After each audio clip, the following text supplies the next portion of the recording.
Hello friends, welcome to our channel. ఈరోజు నేను పచ్చిరొయ్యలు గోంగూర వండుతున్నానండి. దీనికోసం ముందు బాండీ పెట్టి ఆయిల్ వేసుకున్నాము. తర్వాత ఉల్లిపాయలు, పచ్చిమిరపకాయలు ఎక్కువ వేసుకోండి, టేస్ట్గా ఉంటుంది. ఇది బ్రౌన్ కలర్ వచ్చే వరకు వేపుకోవాలి.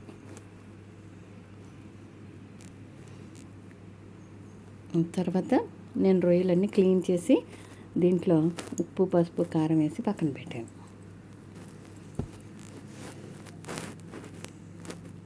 ఇప్పుడు ఇవి గోల్డెన్ బ్రౌన్ కలర్ వచ్చినాయి కదా. ఇప్పుడు మనం ఈ రొయ్యల్ని వాటిలో వేసేసుకుంటాం. మీకు ఇష్టమైతే అల్లం వెల్లుల్లి పేస్ట్ వేసుకోండి, తప్పులేదు. నేనైతే ఏమీ ఇట్లా మామూలుగా కూడా టేస్ట్గానే ఉంటుంది, పులుపు వేస్తాం కాబట్టి.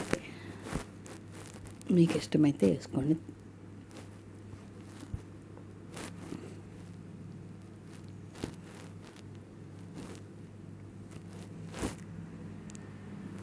ఇప్పుడు మా గార్డెన్లో వచ్చిన గోంగూర అలాగ కొమ్మలు కట్ చేసి కోసుకుని పక్కన పెట్టుకున్నాను. ఇది బాగా కడిగేసుకోండి, వాటర్లో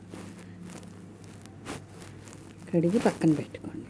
ఇప్పుడు దీంట్లోంచి రొయ్యల్లోంచి నీళ్ళు వస్తున్నాయి. అవన్నీ కొంచెం దగ్గరికి పడే వరకు అలాగా తిప్పుతూ ఉండండి.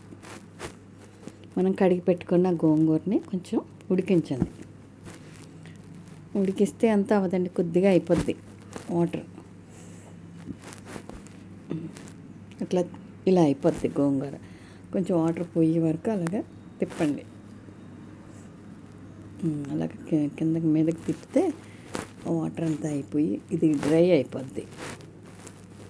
మీకు ఇష్టమైతే స్పూన్తో మెదుపుకొని వేసుకోవచ్చు, లేదంటే మిక్సీలో వేసుకోవచ్చు. నేనైతే ఇది చల్లారి పెడతాను.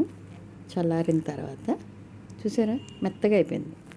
మన గార్డెన్లో అదే కదా గోంగూర, మెత్తగా అయిపోయిందండి.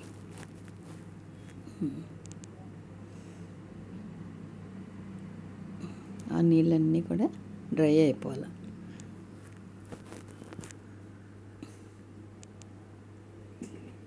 ఇక్కడ చూసారా, రొయ్యల్లోంచి వచ్చిన నీళ్ళన్నీ ఎగిరిపోయినాయి. ఇప్పుడు పైన కొద్దిగా మనకి వాటర్ పోసుకోండి. కొంచెం మీకు ఎంత గ్రేవీ కావాలనుకుంటే అంత వాటర్ పోసుకోండి. ఇందులో ఉడకడానికి కూడా పెద్ద ఏమి ఉండవు. సో ఇప్పుడు చల్లారిన గోంగూరని మిక్సీలో బరగ్గా ఒక్కసారి అలా తిప్పాను. ఇప్పుడు ఆ ముద్ద గోంగూర అలాగా మిక్సీలో వేసుకున్నది కూరలో వేసేసుకున్నామండి. చూడడానికి బాగుంది కదా. ఇదండి ఈరోజు గోంగూర పచ్చిరొయ్యల కర్రీ. ఒక 10 నిమిషాలు ఉడకనిచ్చి మీరు స్టవ్ ఆఫ్ చేసుకోండి.